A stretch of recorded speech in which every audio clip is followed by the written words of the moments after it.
Every subnet on Bittensor needs resources to survive. Miners need to be paid, validators need to be compensated. The mechanism that distributes these resources is called dTAO, and it is one of the most elegant parts of the entire system. Before dTAO, Bittensor used something called the root network. Validators in the root network voted on which subnets deserved more emissions. It worked, but it was essentially a popularity contest with capital. A small group of large validators had outsized influence on which subnets received funding. dTAO replaced that system with a market-driven approach. Here is how it works. Each subnet has its own alpha token.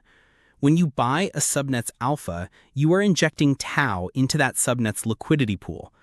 The protocol tracks these capital inflows across all 128 subnets in real time.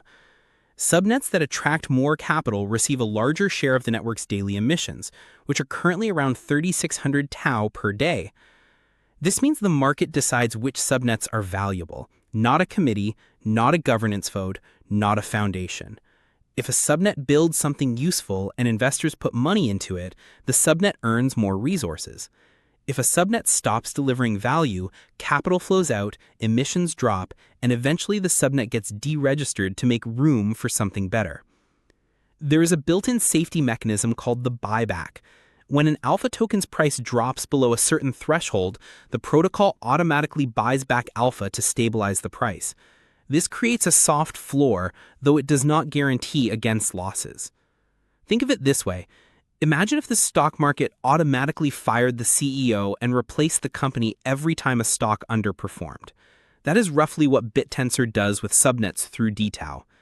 It is continuous natural selection, powered by capital allocation, running 24 hours a day. This is what people mean when they call Bittensor a free market for intelligence. The best work gets funded, the worst gets replaced, and no one has to make that decision. The market handles it.